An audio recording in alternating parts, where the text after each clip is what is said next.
you, everyone. Bienvenidos, bienvenidas. It's a pleasure being here, especially because this topic is very close to our experiences. And I just want to start with a little bit of a background into how this research started.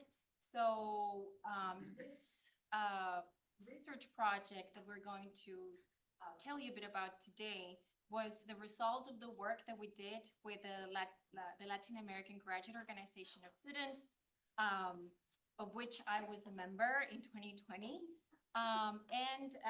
We were engaging with Loretta, who was and still is the faculty advisor for that organization. And as we met and we discussed with fellow graduate students, we realized there were a lot of issues surrounding mentoring and advising with some of our fellow classmates. So we felt that we needed to dig deeper into that and see what were some of the lessons that we got from it.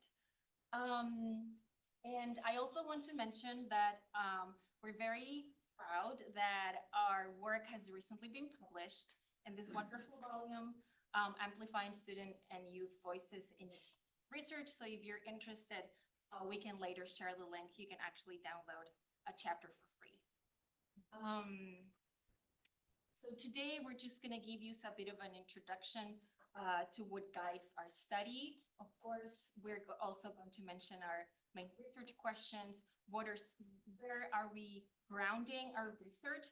And also, how is it that we engage with students and how we collected some of the data that we use for this study? And of course, we'll wrap it up with findings and discussions. So first of all, it is essential. The role that faculty, mentors, and advisors have is absolutely essential. And it very much determines a graduate student's future success. They not only provide advice and information and they guide students, but also they have a very important role after the program ends. Right, so because they should be trying to develop their students' professional skills that are going to guarantee them the success after their programs end. What is the problem, right?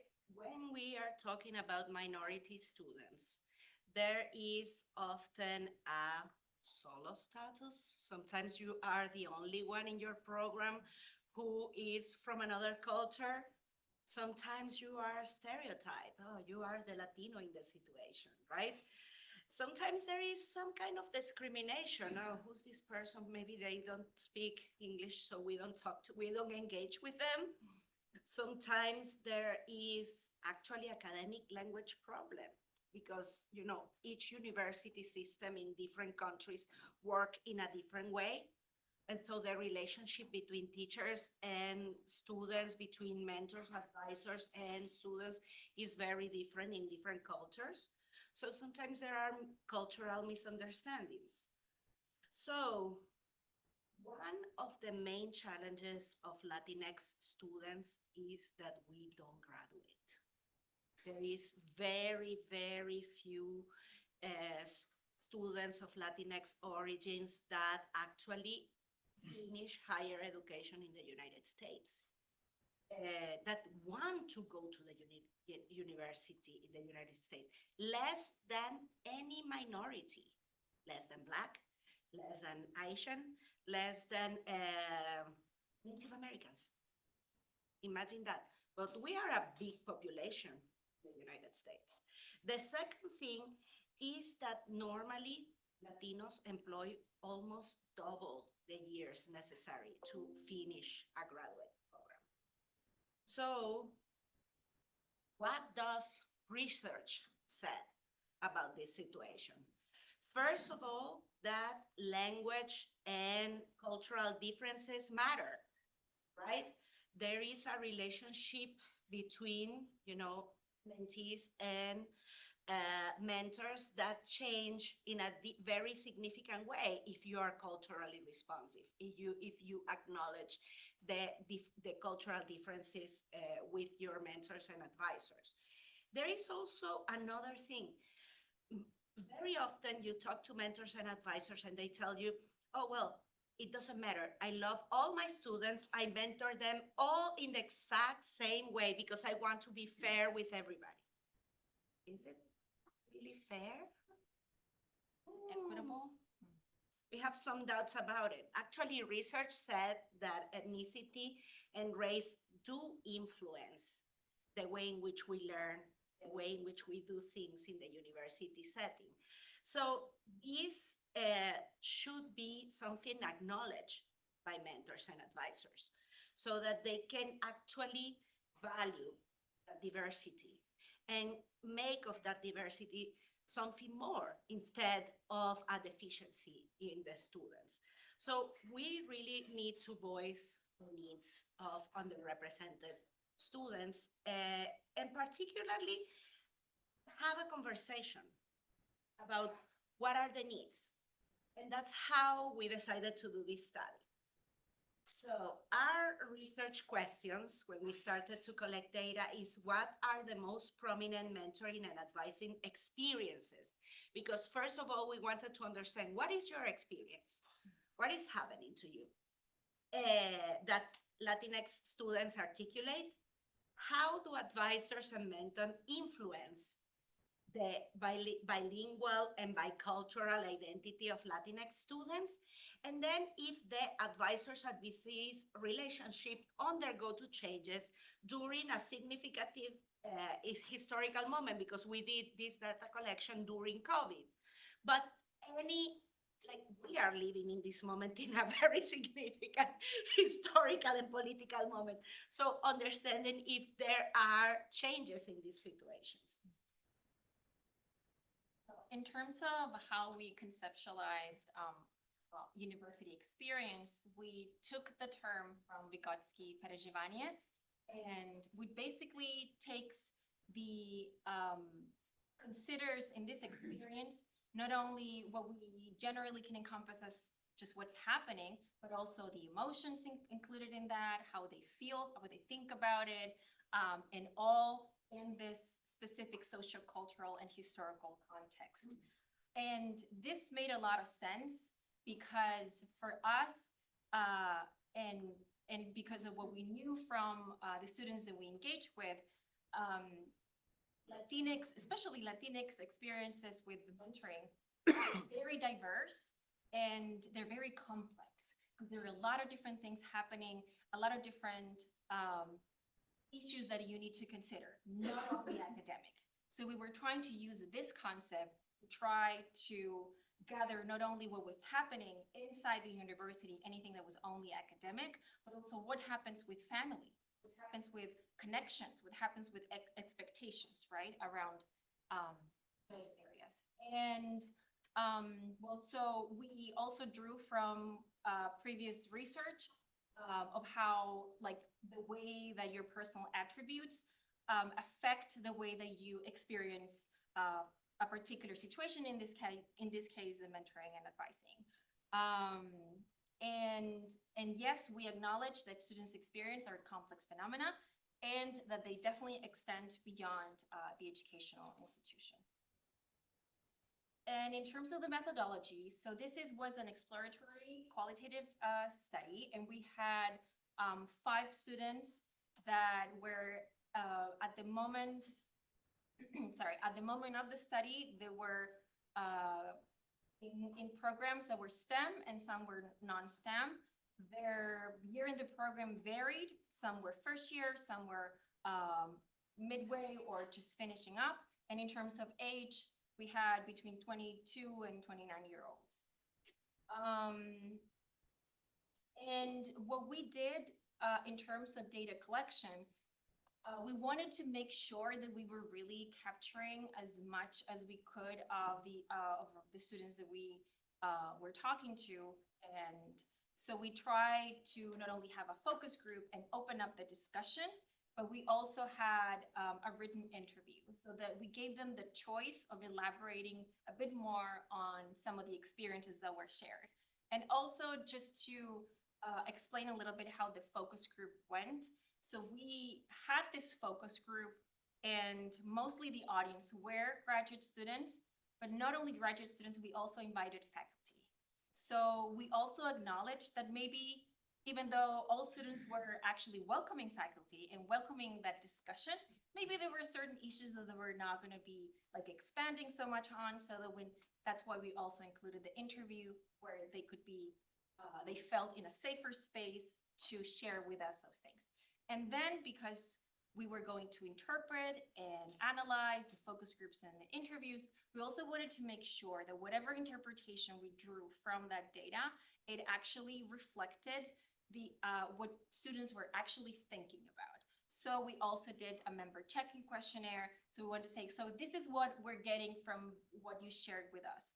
And then we shared that with the students, and then they gave us some feedback.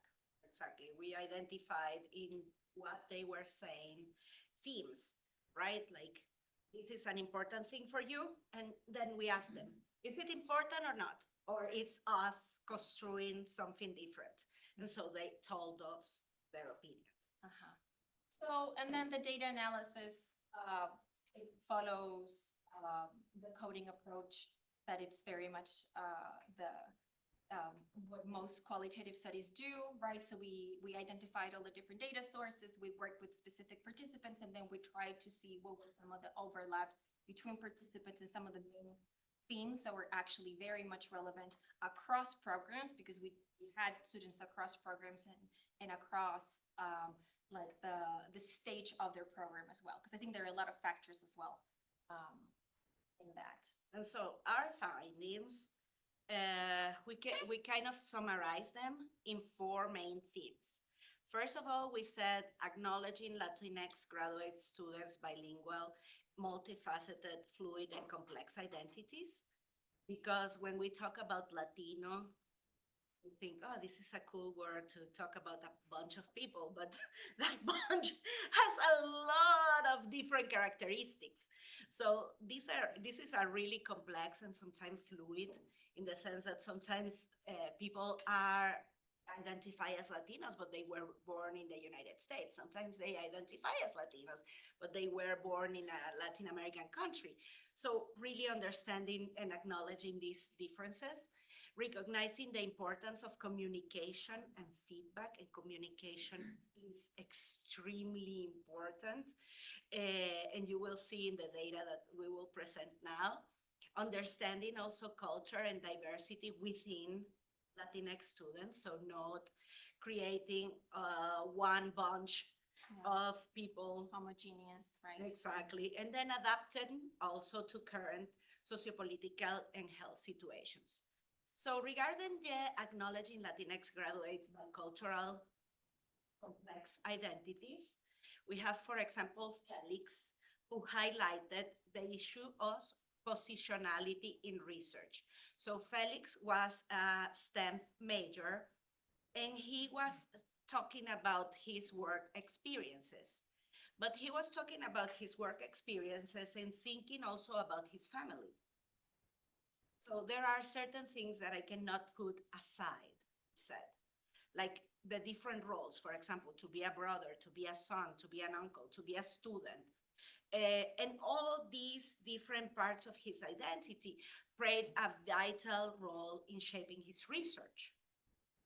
So, for example, the fact that he came from another country and wanted to go for the holidays home to celebrate with his family was something really important, which had, of course, an incident in his research.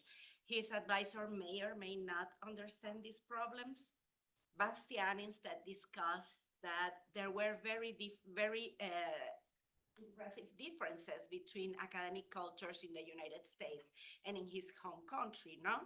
And so he was seeking also guidance on to how to navigate academia, because really it worked in a different way.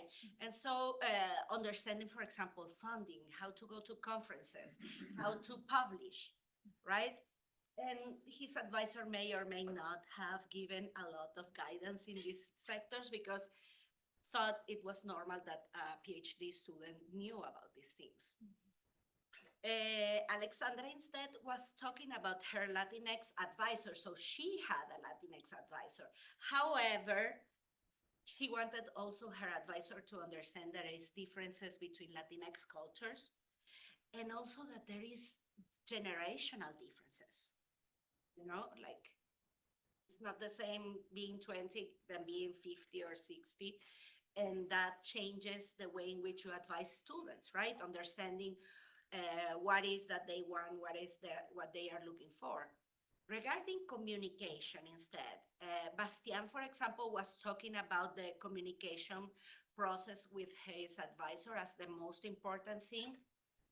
But he was like, for example, I cannot tolerate that they send me an email and don't say hello or good morning or something like, and goodbye, like a minimum of like humanity, even in the email communication. And that was important for him. So these were aspects that he would have loved to negotiate with his advisor, but sometimes it was difficult to do, no?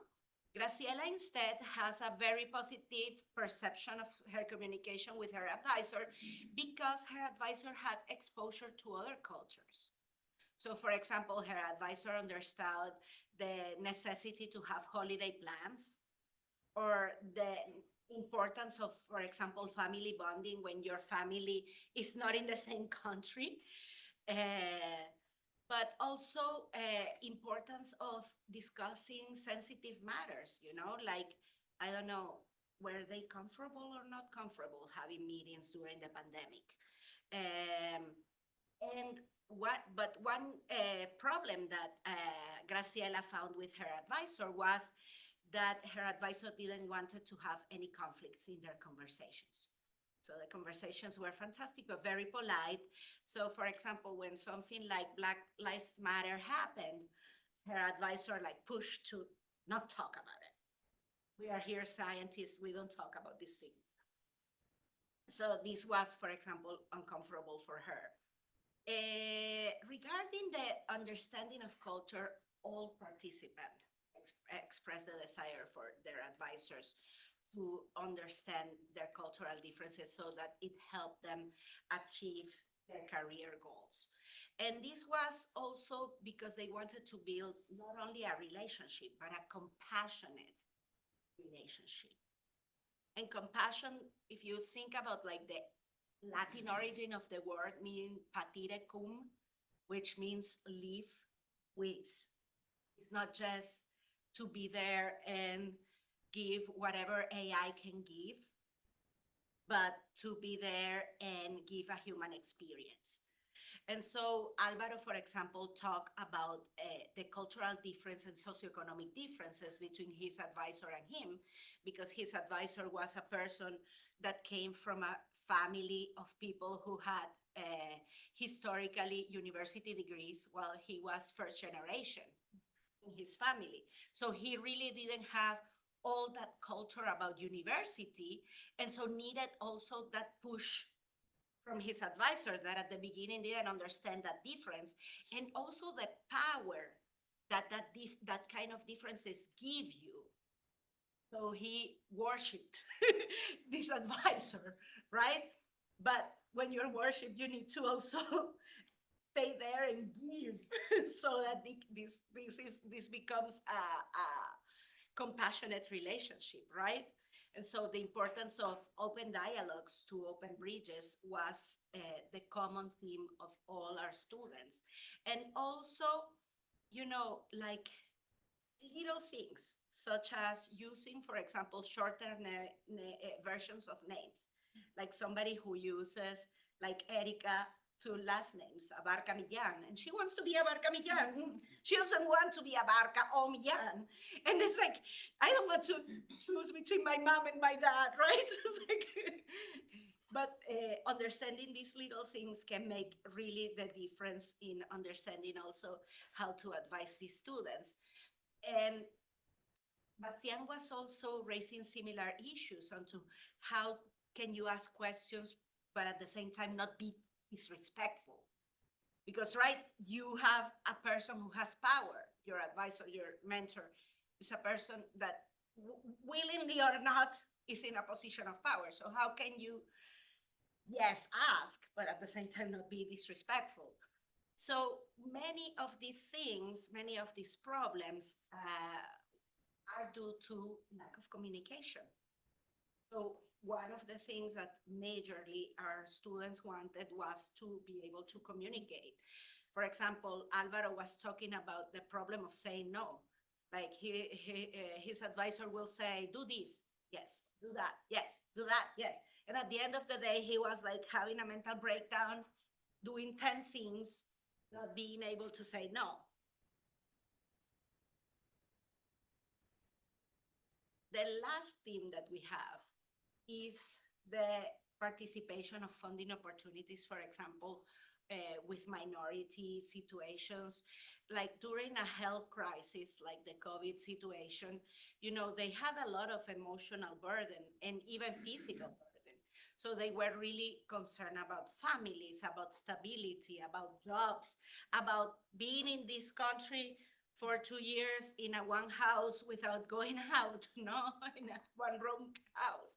So during the initial stages of the pandemic, they all noticed that their advisors really give them support. But as the pandemic was progressing, that special support kind of came out. And so this is something typical that we all do as professors, that we start with like, yay, and then it goes down. And that's what we registered during the pandemic. So we really, the problems actually weren't becoming smaller. They were becoming bigger because of time and because of lack of adequate support. So our students really, really struggled during that period. Those who were so lucky to return to their countries of origin had another problem, that when they returned home, they had to take care of siblings, they had to clean the house, they had to do stuff that in Latin American countries will be lanzar una chancleta of your mother if you don't do it. So you better do it. And that's something that really can happen to minority students. And some of the advisors really didn't understand that, really didn't understand that they had to live their time in a different way, that they couldn't work 24/7 every single day of the week. The other big issue that happened during that period was the Black Lives Matter movement, which prompted academic discussions in between our students, right? But they wanted to share also these discussions with their advisors because, you know, we are in academia and these big things are part of our research, whether we like it or no, whether we are STEM or not. These things have some kind of effect. So our students noticed that most of the STEM professors tend to be less willing to talk about these problems, while most of the social sciences instead engage more in these conversations. However, this is something that advisors should know, that students really want to engage in absolutely respectful conversations about what is happening in the country. Now we're going to move on to a more general discussion and then the implications of this small study. So this very diverse dynamic group that Latinx make up, and what we heard from them was mostly that advisors played an essential role, and whether they were understanding and appreciating their multifaceted identities or not. So, and I think they really stressed the importance of their advisors acknowledging their cultural diversity, not because they were Latinos, they just ascribe to this stereotype of being Latino, but they actually came from specific cultures, from specific backgrounds, and they also wanted to be seen as such, right, as individuals. They also mentioned the importance of creating open lines of communication. Most of them were eager to talk to their advisors. Usually they're very important people in their fields. They know they have tons of connections. They want to learn from them. They want to understand when to go to conference, when not to, where should I publish, where is a good journal, where is not a good journal. And all those things for some of their peers, it seemed very natural, but for them, they saw themselves as, I have no clue and I don't know how to ask about this because I'm going to be the one who doesn't know. So also participants really emphasize how important it was for them to learn how to navigate power dynamics and these relationships between mentors and mentees, and how to, yes, say, I actually need this. I actually want to understand this better. I want to be able to try to my research in this new field or take my research to this new avenue. And then how do I do that without jeopardizing sometimes funding, without jeopardizing just having that advisor, right? And of course being respectful. And in general, I don't think this, again, we don't want to stereotype, or create a stereotype, but for us it's difficult to gauge that power difference, right? The power dynamics. So they were trying sometimes new things and testing them out, asking other students, what do you do? How do you reach out? Oh, you meet every week? We barely meet, I don't know, maybe once a month. So how can I actually meet, I don't know, more times with my advisor and tell them what is it that are my worries, what do I want to do? And also, and this is backed up by the literature, we saw this balance between the academic and familial expectations and how important it is to foster that balance, right? That is not everything is academic. There are also a lot of things that are happening outside that realm that impact student success, student retention, right? And definitely stressing the need for universities to accommodate to these needs. So certain, hopefully practical implications for institutions. So definitely address all the challenges that arise from what I just mentioned, right? The family side and the academic side. And because this does have an impact on retention and success. So also provide students with the opportunities to engage with the rest of the academic community.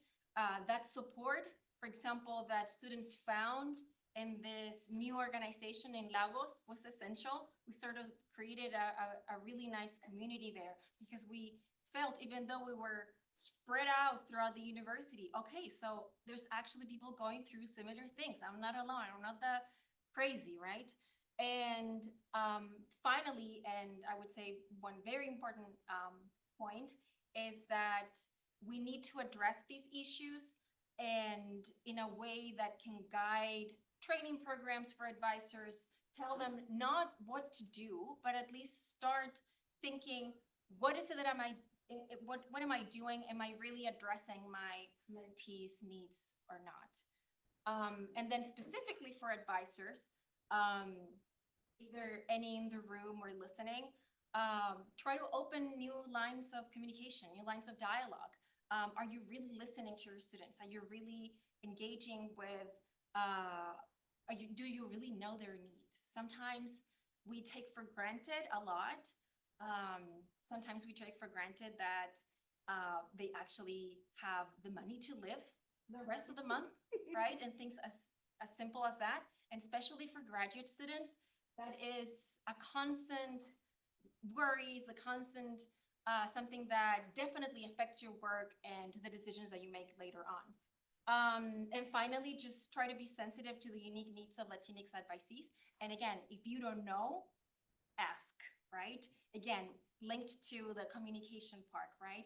Try to, we found, at least with the students that we talked to, that they wanted to maintain their cultural heritage. They wanted to maintain their family ties, but they didn't want to be stereotyped. They didn't want to be, for example, always applying to minority grants, right? So there are sometimes things that are taken for granted. So trying for those open lines of communication to make explicit the expectations that both sides have, right? What is it that mentees expect from their advisors and what mentors expect from their mentees, and be open about that, because most of the times that conversation never happens. So, and that's it.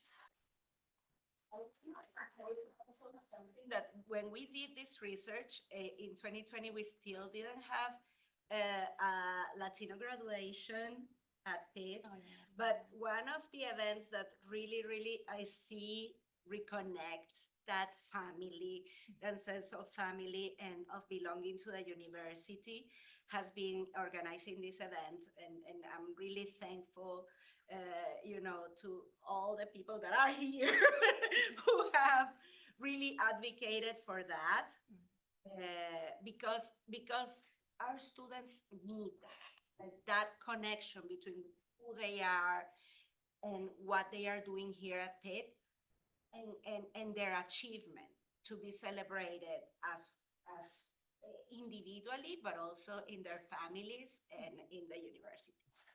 Thank you. And who has questions? And if you have comments, questions. Yes. So you mentioned some implications for both institutions and advisors. My question is more specifically for Pitt. Does like any of these actually went like through with them? So we are starting to work on that. So finally that Erika joined me here again, we are going to start working on that.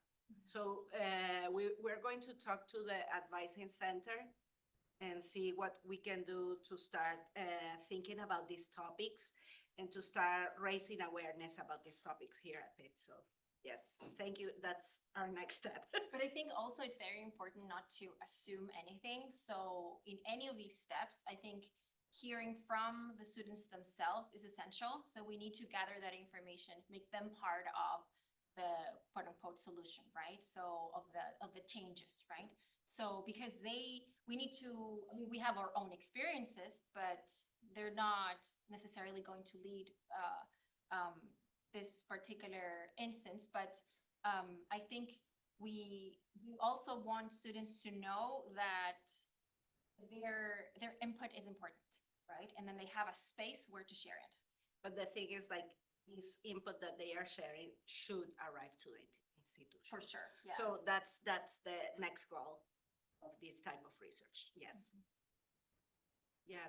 Did you think in doing a new iteration of this research, but considering not also a new batch of graduate students, but also, for example, comparing in departments where most of the professors are Latin American, working with Latin American students, such as the Spanish and Portuguese department here, or also you come from NYU, so maybe there, what new information you can bring from them?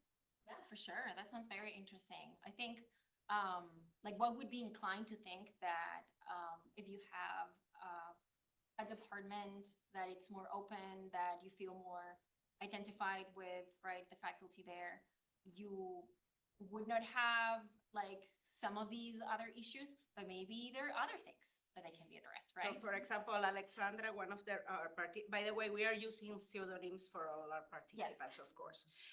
Alexandra, one of our participants, would say that she had problems because there were generational differences with her advisor. Mm-hmm. So even if both of them were Latinas, both of them had a very, very different view of what does it mean to be Latina in this world.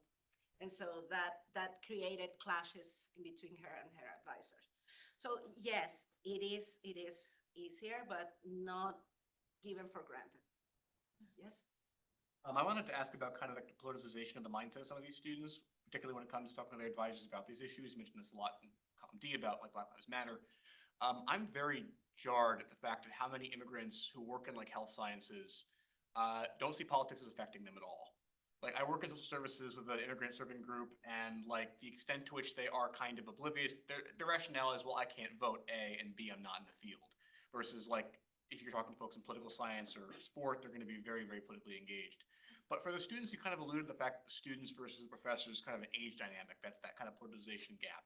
But I'm wondering too, in talking to the graduate students, and if it is with Lagos, that kind of skews things because Lagos is, it's immigrant social capital. They're going to be more political. Like what is exactly catalyzing politicization of like an immigrant graduate student from politically oblivious to politicized citizen, possibly like a scholar activist even? Other than like discipline, obviously, if they're in sociology, they're coming as a scholar activist probably. But particularly in regard to that like generation gap and engaging with a group like Lagos in the first place. I would say maybe, again, context is essential. So, of course, we have students that are Latinx and they grew up here. We also had students that came from other countries. And in most of Latin America, the experience there is students have a lot of power. They have a voice in most countries. So, and they're used to, through their undergraduate studies, to manifest themselves, to protest. They're very much involved. Those are the ones driving the change in a way, right? They are the voices, and you see them from high school, and then of course at the university level, they know what's happening, and they want to for their voice to have an impact. I think that's probably not the case in like a different context. My guess, yes, definitely what you mentioned in terms of what you're studying, but I think we fail to see the intersections. And I think that is a problem of us faculty not making those connections, of failing to do that. So maybe the program itself, it was built to not show those I don't know, frictions, right? But they are there, right? So I think it's also something or a criticism for the faculty as well. So they should be putting that maybe in the discussion. Maybe it's not going to be front and center, but it shouldn't be just out of the question. From a theoretical perspective, on the other hand, like we are talking about acculturation, and that's not what we want, right? And this is a problem. Like we have to also tell people you have a voice, because sometimes you feel, because there are these power imbalances, right? So you feel that you are not able to talk. You fear that you're not so much not able to talk that at a certain point you forget that you want to talk. And so empowering people, and that's what we try to do with this research and with continuing this research, is to empower the voices of people that want to participate. And as you see with our students, like they want to be respectful. They don't want to have problems. They really want a relationship, a real relationship with their advisor. So that's another thing, like passing beyond the context of acculturation to really living in this country, your identities that might be different in different contexts, right? It might be influenced, like I'm not the same as I was when I was in Venezuela, when I was in Italy, or now here. I have changed so much and taken and given, but being Latina is like an extremely important part of my identity. So I don't want to give up that.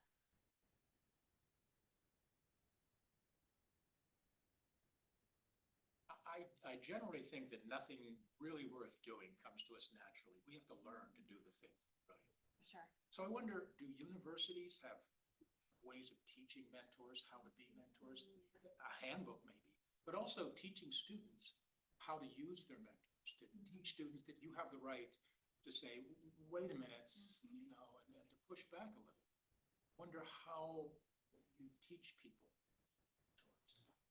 And I say that as a teacher of 35 years. I've always said, I want to go back and get my students and my advisees refunds from those years of teaching, and know how to do what I was doing. And over the years, I hope I got better at it. But I wonder if that sort of thing might not help the relationships you're talking about. I think that making explicit what are your duties and your rights, it's always helpful. So by starting, we are starting. This is a very, very new field. You know, not many studies. Actually, nobody cares about the mentorship. They throw you to a class and then they say, you're going to mentor these people. You don't even have a clue what does it mean. So normally what you do is you imitate a good mentor that you remember you had and try to do what they do. But this actually doesn't work. Yes, Luz.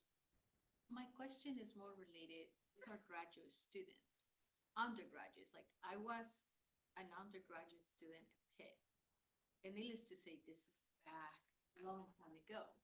And in my classes at Hispanic, I was told by a professor it was like to fix your Spanish to make it prettier. And I came here when I was in 8th grade, so I'm in between. Always been in between. I didn't learn total Spanish. I didn't learn English, so I'm always in the middle, so I was in that class. And she told the students not to work with me because I will confuse them. But then the students were my friends and told me, so I went and asked the professor. I said, what do you mean with that? He goes, well, you should not be in this class. And I said, so where should I be? If there's no space for me in the university or classes that teach people like me, because probably I was one of the few Latinos at Pitt back in the day. So are you guys going to look into undergraduate? Because undergraduate experience is very different. Yeah, Mhm. for sure. And I always tell the students, you don't even know the amount of power you have. Because if they're not here, we're not going to be here. So the struggle of power there is very different than even graduate students. I think you're bringing up a very important point, and I think most universities want to have diversity in their student population. They welcome it. They create special ways of bringing them into their classrooms. Are they really serving everyone? I think that's a big issue, right? So they want to have them in their classes. I don't want to say only, but sometimes just to show the numbers. Yeah, we have a big Latina population, Black and brown students, right? We're diverse, but is it only the rhetoric? Is it only the discourse, right? How are you need to think of reshaping the identity of the institution to really welcome everyone.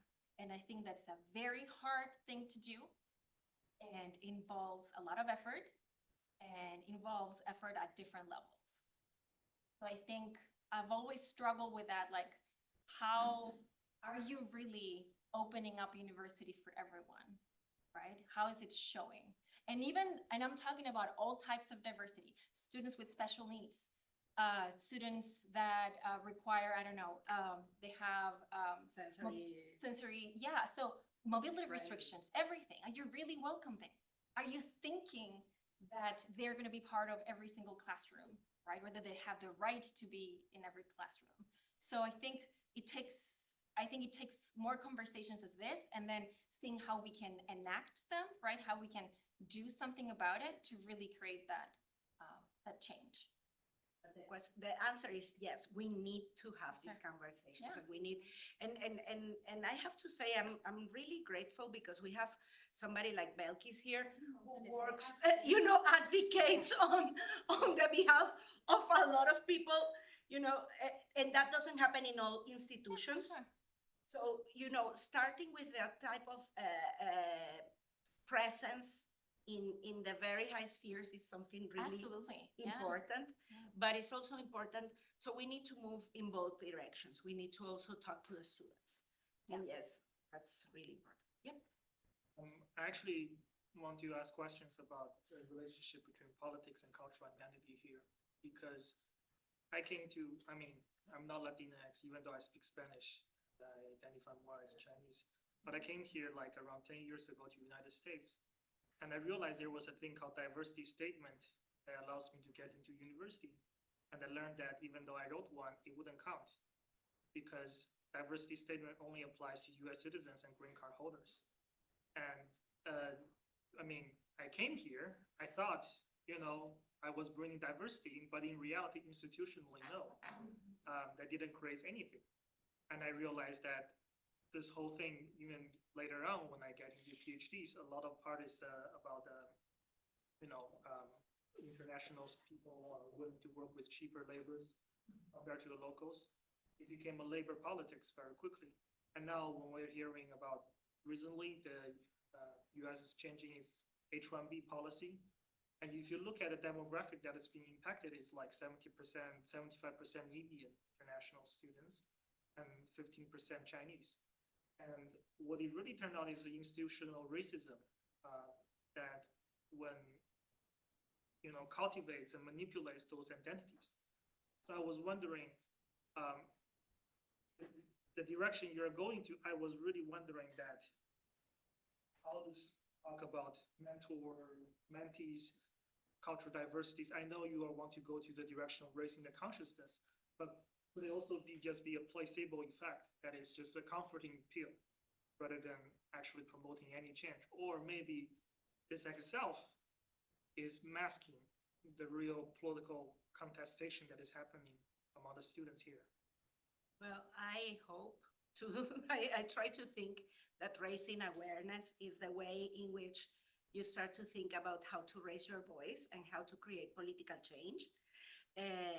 Because sometimes when you come from another country, you really don't know that. You have 10 years here, I have 15 years here, now I kind of have a hold of what it does it mean, but it takes time, and it takes somebody who tells you that you can do it, and that they are with you to do it, which that makes completely a difference. Because if you don't start from any starting point, and I'm not saying, I'm not in politics. I don't even understand very well American politics, honestly. So it will be hard for me to, go to those spheres, but I know that I can do this here. I know that I can start here. I know that I can publish on this. I know that I can collect more data and publish more and try to raise more awareness in that sense. That is the way in which I think I can do political change. There are other avenues, absolutely wonderful, but it depends on how you think your participation could be more heard and more impactful. That's what I try to do, no? And I think Erika. Yeah, is I in the think same a very situation. important thing to consider is also that we want to continue doing the work that we do. We want, of course, for that work to have impact, but we also need to be strategic about it.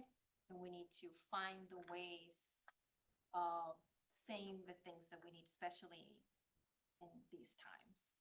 So for as much as we would like to sometimes be more political or be more engaged, I think we want to still be here to be part of to try to get some of the work that we're thinking about and talking about to actually be concrete, right? To have something concrete to take place. So I think this is important to consider, especially because so much relies on funding and just, yeah, I think it's definitely something to have in mind.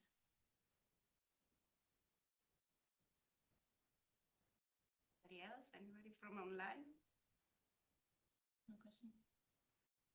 Perfect. Well, thank you so much. And thank you for coming.